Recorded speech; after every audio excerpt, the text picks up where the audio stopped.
Hola, ¿qué tal? Hoy a la mañana estaba mirando canal de cable Santa María, es católico, y estaban hablando de un cura le preguntaba a otro por qué le interesaba, digamos, profundizar un poquito en las religiones orientales, siendo, digamos, occidental.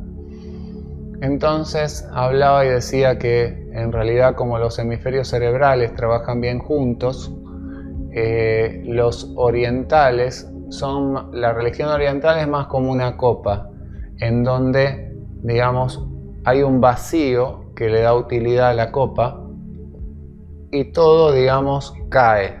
¿Sí? Como Jesús dice, el que se humilla será enaltecido. Pensemos que los valles reciben todo el agua de las montañas, que son las más altas, la copa.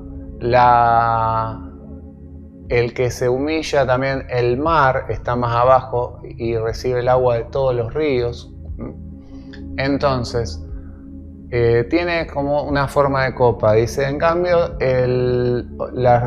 lo occidental tiene más forma de flecha, como que uno plantea un objetivo y se dirige como una flecha a alcanzarlo, ¿sí? Entonces, de esa manera, dice, si uno puede realmente aprender una de la otra, puede llegar a aprender algo nuevo y a complementar algunas de las cosas, y tal vez a entender mejor las palabras de Jesús en el caso nuestro como cristianos. Así que bueno, a través de este estudio vamos a ir investigando más y más. Es algo muy informal, disculpen, pero vamos a ir investigando un poquito las cosas que fui descubriendo a lo largo de los años. Vamos a continuar viendo una línea de tiempo en donde vamos a ver a qué año se remontan las diferentes religiones. Acá vamos a ver, en esta en realidad me muestra cuáles son las principales religiones, pero vamos a ver el hinduismo 2000 años antes de Cristo. Los cristianos siempre se nos ha dicho que el hinduismo es una religión politeísta y que tiene miles de dioses. Entonces, acá vemos, sí, religión politeísta originaria de la India que carece de un sistema estructurado y homogéneo de creencias, pero en la que es muy importante seguir los textos sagrados, Vedas, determinadas normas de conducta, respetar el sistema social de castas, seguir un matrimonio. Se caracteriza por creer en la reencarnación, en la existencia de un ser supremo, ¿sí? El ser supremo es Brahma. Hay una trinidad hindú, después más adelante vamos a verla, que sería de 3 dioses, y el significado es bastante parecido, digamos, al cristianismo en sí. Hay un creador, un preservador y un destructor de lo malo, que vendría a ser como el fuego del Espíritu Santo, el fuego consumidor, en que el alma del hombre aspira a diluirse cuando se libere del cuerpo y consiga abandonar su karma, o sea, el resultado de sus malas acciones. Bien, después tenemos una evolución del hinduismo, en donde después del 2000, llegando al 1800 a.C., vemos que ya no es politeísta, sino vemos tendencia monoteísta. Muchos hinduistas creen en un solo Dios. Advaita, un tipo de hinduistas, creen en un Dios abstracto o en un Dios energía, no persona. No creen que Dios tenga una entidad personal en sí como creen los cristianos, pero sí creen en un Dios creador. Vemos visión del hombre, alma eterna. El alma que creemos los cristianos, que en realidad es un concepto platónico. Los cristianos creemos en que el alma está compuesta por la mente, por las emociones. Está el cuerpo, el alma, digamos, compuesta por mente y emociones. Entonces, en el concepto del alma inmortal, del hombre es una manifestación o chispa de Brahman atrapada misteriosamente en un cuerpo físico. Vamos a ver básicamente que creen algo así como que somos gotas de un mar y el mar es Dios, básicamente. Entonces, la visión de la salvación, las reencarnaciones. Según el hinduismo, cada persona vive muchas vidas a lo largo de su existencia. Visión del mundo, los hindúes aceptan varias formas de panteísmo. O sea, como que todo es Dios. Sí, en el Evangelio de Tomás, por ejemplo, Jesús dice, en el apócrifo de Tomás, Jesús dice: levanta una piedra y allí me encontrarás. También dice que Dios lo compenetra todo en la Biblia, o que la palabra de Dios, Jesús es la palabra, el verbo, dice que perfora todo, la carne y los huesos hasta llegar hasta el tuétano. O sea que lo compenetra todo. También hablamos de la omnisciencia de Dios, de la omnipresencia, perdón, de Dios. Es una de sus cualidades. Y Dios está, según el hinduismo, contenido en todo lo que existe. Toda la materia es energía también, y Dios es un tipo de energía. Tenemos entonces que el hinduismo no es completamente politeísta. Después al 1500 no estamos hablando del nacimiento de Abraham, estamos hablando de la conformación de un judaísmo, o sea, de judaísmo como religión. Monoteísta, religión, se basa en la Biblia y la Torá, que escogen contenido de la revelación de Dios al pueblo de Israel, se caracteriza por respetar la voluntad de Dios para la humanidad. Bueno, ya todos más o menos sabemos. Y la venida de un Mesías, que vendrá, del cual vendrá la salvación y el triunfo del pueblo judío. Después tenemos también otra evolución, ¿sí?, del judaísmo. Acá tenemos que Hashem es uno, el monoteísmo, clave. El hombre fue creado a imagen de Dios, según lo dice la Torá, la visión del mundo. Dios creó la tierra, el universo a partir de la nada, en Génesis. Bien, la visión de la salvación llega a ser seguir la voluntad de Dios y cumplir con sus mandamientos. Muy parecido a lo que después va a ser el Islam, que también es una religión abrámica. Y también busca cumplir la voluntad de Dios y seguir el ejemplo de Alá, de su profeta, Mahoma. Bien, acá tenemos el budismo. La visión dice: existencia de Dios. Buda ni afirma ni niega nada sobre Dios. Cuando le preguntaban sobre Dios, guardaba silencio, básicamente. En realidad, siempre que Buda guardó silencio, él trató de explicar que lo supremo o el estado más alto, digamos, el nirvana o la budidad, o sea, el gran despertar, la iluminación, no puede ser alcanzada ni comprendida ni expresada en palabras. Entonces, ¿cómo él iba a explicar qué era Dios?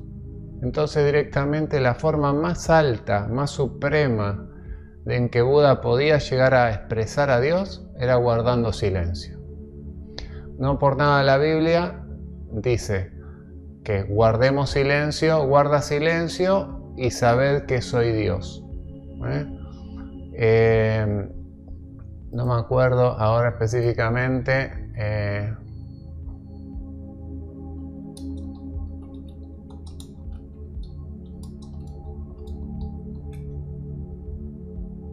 Pero acá ya va a ser. Acá dice: estad quietos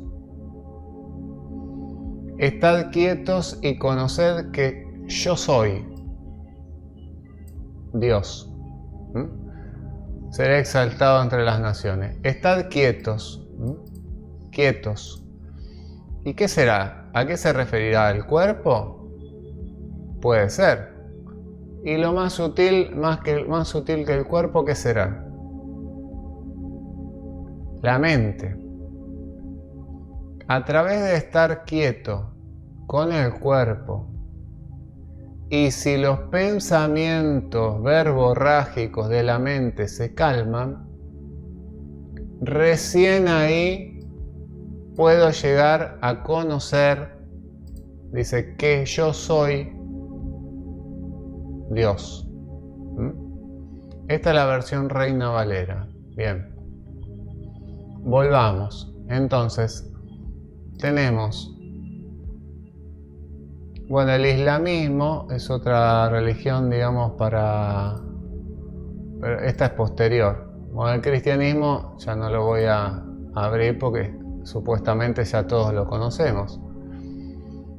El Islam, palabra árabe que significa sumisión, obediencia, también paz. Dios es un Dios, es único, jamás se engendró ni fue engendrado y es incomparable. Bueno, el camino de la salvación para los musulmanes consiste en observar los mandamientos de Dios y seguir el ejemplo de su mensajero, Mahoma, ¿sí? Bien, ahora veamos cómo Jesús es visto por otras religiones. Cuando los cristianos celebran el nacimiento de Jesucristo, esta es una página de la BBC.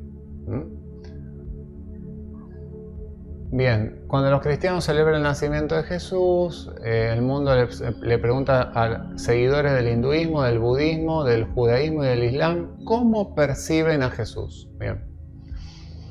El hinduismo. Jesús es una figura muy respetada en el hinduismo.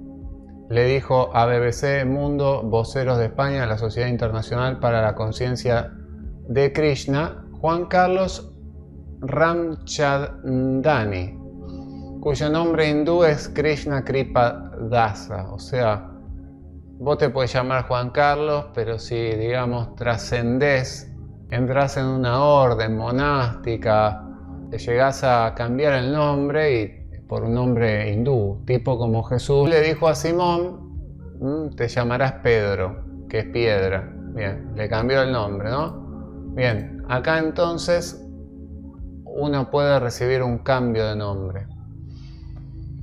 De acuerdo con el sacerdote de la tradición Vaishnava, es una de las escrituras sagradas del hinduismo, que data unos 3000 aproximadamente, se anuncia el nacimiento de Jesús. Esto para todos va a ser bastante raro. ¿Cómo en el hinduismo se anuncia el nacimiento de Jesús? ¿Cómo se dice Jesús, digamos, en su idioma? Dice que Jesús se dice Isha. Bien, este artículo trata sobre Jesús de Nazaret desde el punto de vista islámico. Bueno, en el Islam Jesús, Isa, un obispo, Michael Ledwith se llama, explica cómo Jesús pudo haber ido en sus años perdidos, en donde no se menciona qué era lo que estaba haciendo, ¿sí? En la niñez de Jesús en adelante, cómo pudo haber, digamos, ido a la India y, digamos, fue a la región del Tíbet y estudió, y bueno, hay documentos que están registrados por un tal Nicolás Notovich. Pero más allá de eso, que no quería entrar, digamos, en esas cosas, pero al que le interesa puede investigarlo, puede estudiarlo. Quería, digamos, resaltar esto. Es súper interesante. Esta escritura predice que va a llegar un enviado de Dios que llamamos Avatar. Interesante, ¿no? Todos pensamos en la película. En la película Avatar, de un nativo del planeta Pandora, es, digamos, poseído o tomado por la mente de un ser humano. Entonces, acá vemos como que va a ser una especie de avatar, porque en realidad va a un cuerpo humano. El de Jesús fue tomado por Dios. En ese caso, Jesús hablaba las palabras del Padre nada más, y por eso dice que es un avatar. Como avatar se conoce desde el punto de vista de la religión hindú una manifestación corporal de una deidad. Incluso los Navi es como el ombligo. En Avatar, en la película, hay algunos términos que son del sánscrito. Especialmente, aunque no únicamente. Vishnu, la palabra como tal, proviene del sánscrito avatara. En realidad, Vishnu viene a ser como la segunda persona de la Trinidad hindú. Está Brahma, que es el creador, Vishnu el preservador y Shiva el destructor. Entonces tenemos a la Trinidad hindú, de las cuales Vishnu representa a Jesús, ¿sí? Es el preservador. Sí, viene a hablarle a la humanidad siempre que, digamos, están haciendo lío. Dios manda, digamos, un salvador o alguien que recompone el orden. Que significa descenso o encarnación de un Dios. Interesante, ¿no? Bien, entonces, volviendo acá. El que desciende al mundo espiritual, al mundo material, como un mensajero divino de amor y paz. De acuerdo a Ramchandani, muchas de las enseñanzas del cristianismo tienen la influencia de la tradición hindú: amar al prójimo, servirle, al semejante, al prójimo, bueno, actuar sin violencia. El hindú practicante, ya sea de origen asiático o occidental, siempre va a tener un respeto hacia la figura de Jesús como un maestro, un ser iluminado. Acá tenemos algunas imágenes de Jesús en la India. Estatuas de Jesús. Y vemos que es venerado Jesús. Acá lo tenemos tipo como una postura de meditación. Bien, hay diferentes estatuas de Jesús en la India y recibe veneración también, no solo de los cristianos. Bien. Jesús es percibido en el judaísmo como un maestro, un rabino. Le dijo a la BBC Mundo Marcelo Polakov. Bueno, eso es lo que piensan en el Islam. Jesús, Isa, en árabe, es considerado como Abraham, Moisés, Mahoma, uno de los grandes profetas de la humanidad. Budismo. Acá lo más importante es cuando a Buda le preguntan sobre Dios o dioses, guardaba silencio. ¿Sí? Es lo más importante, lo que expliqué antes. Y volvemos a lo que es el ser, a ese descubrimiento del ser. ¿Sí? Lao Tse fue el que escribió el Tao Te Ching o el Tao Te Ching. ¿Sí? Lao Tse o Lao Tzu, que significa viejo maestro. ¿Sí? Esto fue en el año... ¿Dónde lo dice? Acá, alrededor del siglo VI antes de Cristo. Bien, es un contemporáneo de Confucio. Bien, entonces escribió esto. El Tao es camino. Tao también sería como Dios, ¿sí? Dios, el camino. El Tao que puede ser expresado, o sea, si yo te lo cuento, lo mismo que dijo Buda, el Tao que guardaba silencio. El Tao que puede ser expresado no es el verdadero Tao. El nombre que se le puede dar no es su verdadero nombre. O sea, es el ser, pero no se puede expresar con palabras. Sin nombre es el principio del universo. Y con nombre es la madre de todas las cosas. Parece como que la existencia es la que tiene nombre, la que da origen a las cosas, porque las percibimos como tal. El no ser, del no ser comprendemos su esencia. O sea, al no denominar con un nombre a las cosas, percibimos la esencia. Y del ser solo vemos su apariencia. O sea, de lo que percibimos con nuestros sentidos solo vemos su apariencia. Ambas cosas, el ser y el no ser, tienen el mismo origen, aunque distinto nombre. Su identidad es misterio y en este misterio se halla la puerta de toda maravilla. Jesús no escribió nada, lo escribieron sus discípulos 70 años después, según el Evangelio de Marcos. Imagínate que vos sos Jesús, te morís y tenías discípulos, y 70 años después se escribe por uno de tus discípulos, por uno que no fue tu discípulo, sino que fue discípulo de Pedro, Marcos, escribe el primer evangelio, 70 años después. Imagínate lo que puede llegar a pasar, más allá de que tenía una gran tradición oral, ¿sí? Pero imagínate lo que puede llegar a pasar 70 años después. Es como que algunas cosas se pueden llegar a perder, a cambiar, a decir de otra manera, y más ni hablar de las cuando empezaron a copiar. Bien, ¿a qué entonces iba Jesús? ¿Qué nos manda a predicar Jesús? ¿O qué les mandaba a predicar a los discípulos? Leamos un poquito. Reuniendo a los 12 le dio poder y autoridad sobre todos los demonios para sanar enfermedades, y los envió a proclamar el reino de Dios y a sanar a los enfermos. Les dijo: no toméis nada para el camino, ni bordón, ni alforja, ni pan, ni dinero, ni tengáis 2 túnicas cada uno. Después vemos, a estos 12 envió Jesús después de instruirlos, diciendo: no vayáis por el camino de los gentiles. Bueno, o sea, Jesús los instruía. Mateo 17. Y cuando vayáis predicáis diciendo: el reino de los cielos se ha acercado. Y los envió a predicar el reino de Dios y a sanar a los enfermos. Lucas 6:16. La ley y los profetas se proclamaron hasta Juan. Desde entonces se anuncian las buenas nuevas del reino de Dios, y todos se esfuerzan por entrar en él.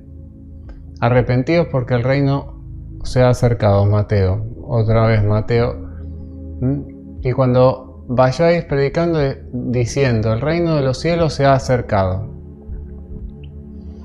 Mateo 13. A todo aquel que oye la palabra del reino y no la entiende, el maligno viene y arrebata lo que fue sembrado en su corazón. Este es aquel a quien se sembró la semilla junto al camino. Bien. En este evangelio el reino se predicará a todo el mundo como testimonio a todas las naciones. Entonces vendrá el fin. ¿De qué se trata realmente el reino de Dios? ¿Por qué Jesús dice: id por todo el mundo y predicad el evangelio? ¿Cuál es el evangelio? La buena noticia. ¿El reino se ha acercado a vosotros? Dice en Mateo 6:33: mas buscad primeramente el reino de Dios y su justicia, y todas estas cosas os serán añadidas. El reino de los cielos. Bien. Marcos, a ver, vamos a ver. Marcos 1, 14, 15. Jesús fue a Galilea, decía: el tiempo ha fijado, el reino de Dios se ha acercado. Bien, está bien. Veamos el otro, que sería Mateo 14, 17. A partir de entonces Jesús comenzó a predicar porque el reino de los cielos se ha acercado. ¿Qué significa? Que el reino de los cielos se ha acercado. Significa que Jesús, que venía del cielo, digamos, se ha acercado a la tierra. ¿O Dios no está en todos lados? ¿Qué es verdaderamente el reino del cielo? Veamos algo muy revelador. El Evangelio de Tomás. El reino del cielo. Jesús ha dicho: si aquellos que os guían nos dijeran: ved, el reino está en el cielo, entonces las aves del cielo os precederían. Parece como una burla, ¿no? Como que, sí, si está arriba, las aves le van a ganar. Si os dijeran: está en el mar, entonces los peces del mar os precederían. te ganan los peces del mar. Sí, más bien el reino de Dios está adentro de vosotros y está afuera de vosotros. Quienes llegan a conocerse a sí mismos, al ser, lo hallarán. Y cuando lleguéis a conoceros a vosotros mismos, sabréis que sois hijos del Padre viviente. Pero si no os conocéis a vosotros mismos, sois empobrecidos y sois la pobreza. Acá realmente yo creo que este evangelio son las palabras de Jesús. Incluso para el que nunca lo ha visto, puede leerlo. Hay cosas que le van a parecer muy radicales, pero no significa que realmente no están entendidas desde lo oriental, sino que están entendidas desde el punto de vista occidental. Por eso no se llegan a entender. Por eso parecen locura. Bien, entonces, el reino de los cielos está dentro de vosotros. ¿Cuál es el templo del Espíritu? El cuerpo. Si está dentro de nuestro cuerpo, está el Espíritu Santo, está en el templo del cuerpo, ¿por qué no va a estar adentro de vosotros? Y está afuera de vosotros porque está en realidad en todos lados.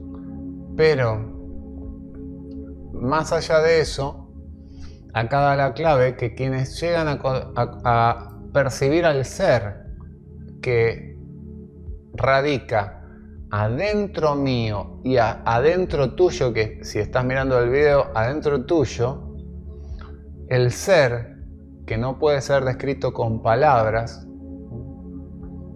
ahí entonces si el cuerpo se queda quieto, estad quietos y conoced que soy Dios, que yo soy Dios.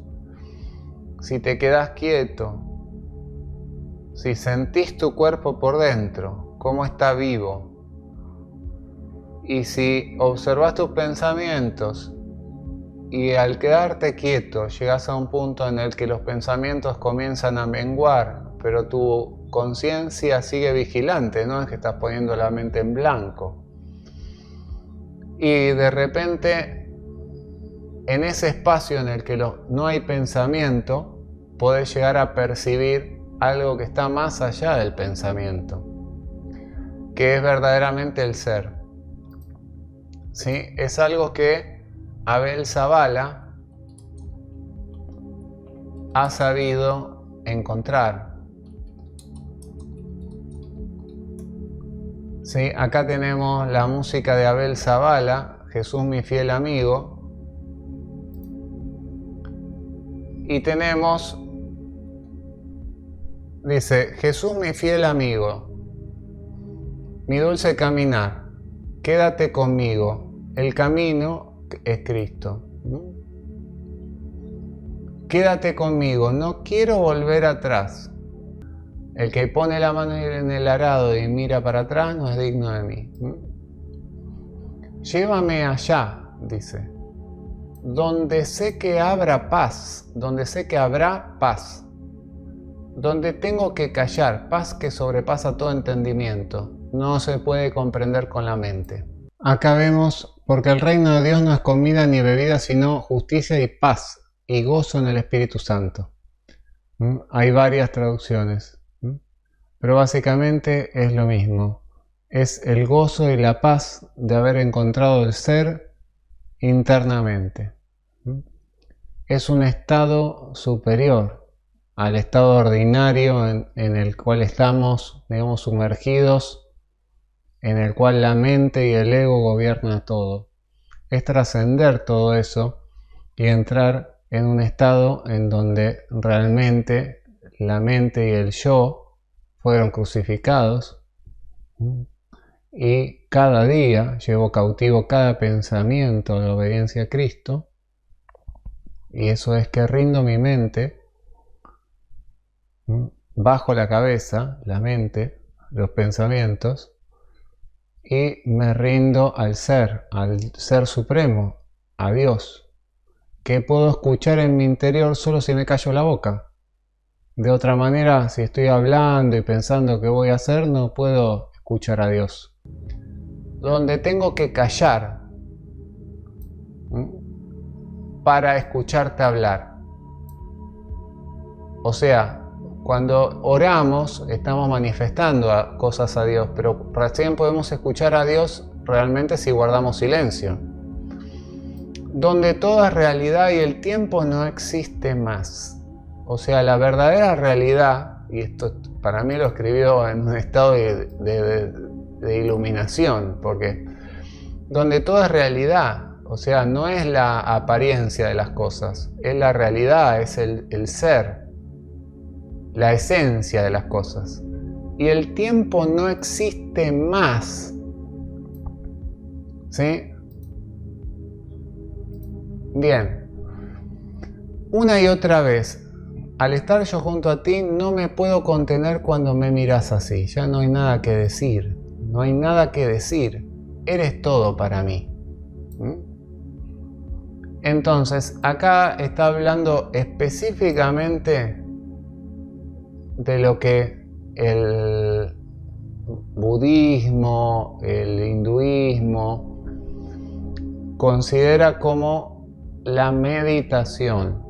Más allá de que los cristianos, muchos creen que meditar es poner la mente en blanco, pero la mente en realidad lo único que hace es callarse y uno puede percibir que sigue consciente a pesar de no tener pensamientos, y esa conciencia te lleva a percibir que hay algo más allá de la mente y la identificación con el cuerpo, la identificación con el rol que cumplís en tu familia, padre, hijo, hermano, lo que sea, o con una ideología política, religiosa.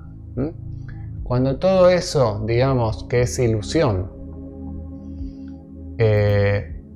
se calla mediante el quedarse quieto, y uno entonces comienza a saber que el yo soy es Dios. Hay un gran yogi que vino a América, Swami Yogananda, de los cuales el que le interesa saber la vida de una forma muy divertida, digamos, entretenida, pueden mirar la película que está en YouTube que se llama, ahí me va a salir, ¿sí? Acá, Awake, la vida de Yogananda, ¿sí? Bien, entonces, Yogananda tenía tal respeto por Jesús que lo puso al lado de Krishna, que es una de las deidades, digamos, más... también una encarnación del Dios preservador, la segunda persona de la Trinidad hindú. Bien, acá entonces veamos esto. Encontré algo muy curioso y algo que se me ocurrió que quería compartir con ustedes. Bueno, entonces dice: y levantando los ojos al cielo, suspiró profundamente y le dijo: Éfata. Levantando los ojos al cielo. Bien. Ahora, si yo alzo los ojos al cielo, ¿qué hago? ¿Hago esto? Ahí estoy como mirando hacia arriba, obviamente. Pero ¿qué es alzar los ojos al cielo? ¿Dónde está el reino de los cielos? ¿Dónde está el reino? Jesús mirando al cielo. Jesús entonces miraba al cielo. Si yo hago así, digamos, estoy mirando para arriba, ¿no? Sí, está bien. Pero si hago esto, o sea, se ve en la cámara. Si hago esto, también parece que estoy mirando al cielo, sin hacer esto. ¿Sí? Acá veamos lo que Swami Yogananda, que ha escrito libros sobre Cristo, como el Yoga de Jesús o la Segunda Venida de Cristo, escribió 3 tomos extensos. Y lo ponía, digamos, a Jesús junto con Krishna, ¿sí? Como uno de los más grandes, ¿sí?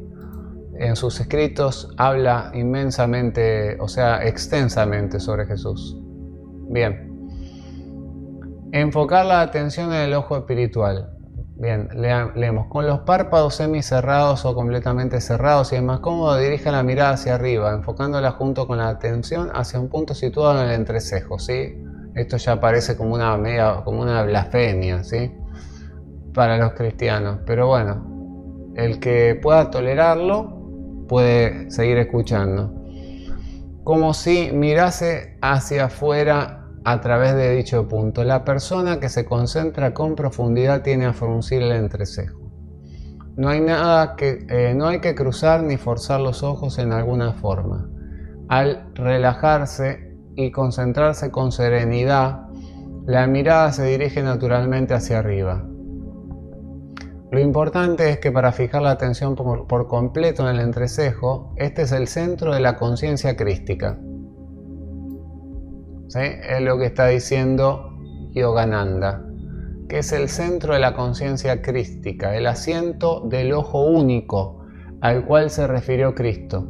El ojo es la lámpara del cuerpo. Si tu ojo es único, y para algunos van a decir,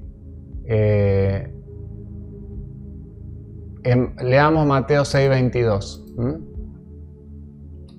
Mateo 6:22. La lámpara del cuerpo. La lámpara del cuerpo. Bien. Así que si tu ojo es bueno, dice, todo tu cuerpo estará lleno de luz. Pero si tu ojo es maligno, todo tu cuerpo estará en tinieblas. Ahora, si buscamos los originales, el original de Mateo 6:22, a ver, en el Codex Sinaiticus, a ver si lo encontramos. Este es el original de la Biblia. Mateo 6:22. Vamos a buscarlo, obviamente no va a estar en castellano, pero Mateo 6:22. Mateo 6:22.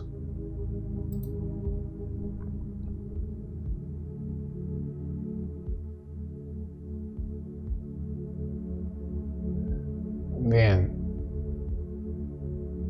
Acá está. Dice simple. ¿Sí? Porque la traducción en realidad es sencillo. Si tu ojo es simple, vamos a traducirlo. ¿Sí? Más allá de que, pero lo estás traduciendo, ¿cómo vas a usar el Google? Pero esta es la traducción original. ¿Sí?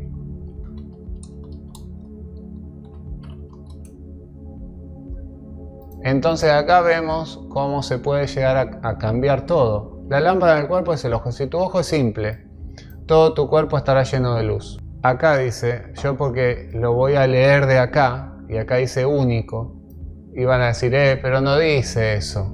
Bueno, pero tampoco dice lo que está en la Biblia. Dice simple. Si tu ojo es único, todo tu cuerpo estará iluminado. San Mateo 6:22. Cuando se logra el propósito de la meditación, el devoto descubre que su mente se concentra automáticamente en el ojo espiritual. El ojo espiritual, experimentando de acuerdo con su capacidad espiritual interior un estado de unión extática divina con el espíritu. Se requiere profunda concentración y calma para ver el ojo espiritual, un halo dorado que rodea un círculo azul, en medio del cual palpita una estrella blanca de 5 puntas. Quienes vean el ojo espiritual deben tratar de penetrar a través de él mediante una concentración más profunda y con ayuda de sus oraciones a Dios impregnadas de devoción. Ojo que no dice ni Buda, ni Krishna, ni no está diciendo nada, a Dios dice, ¿sí? Palpita una estrella, dice, blanca de 5 puntas. Dice, satánico. Pueden llegar a pensar los cristianos, ¿no? Pero, en realidad, Acá vemos el signo este de Self-Realization Fellowship. Self-Realization Fellowship, ¿sí? Acá está la estrella blanca de 5 puntas y vemos que tiene la punta para arriba. No es la estrella de Baphomet, que tiene estas 2 puntas de acá abajo para arriba. O sea, es como esta estrella invertida. Todos sabemos como que nos han enseñado que la cruz invertida es satánica. Sin embargo, Pedro fue crucificado boca abajo. Pero bueno, que la estrella invertida es satánica, que la cruz invertida es satánica, ¿sí? Entonces, ¿qué pasa acá? Veamos qué era el tetragramatón. Acá vemos fotos de lo que es el tetragramatón. ¿No es parecido? A mí me resulta muy parecido. Miremos acá. El tetragramatón. ¿Sí? Esto es ancestral. ¿Sí? Como el bautismo. También es ancestral. Y es pagano también. O sea, venía de un origen pagano. Lo pueden investigar. Bien, entonces tenemos el espíritu, agua, aire, tierra y fuego en la estrella. Bien, de esta forma, después ya con otra visión, vamos a ir investigando un poquito más los textos de las religiones orientales y contrastándolos en paralelo con la Biblia para ver si realmente están diciendo lo mismo.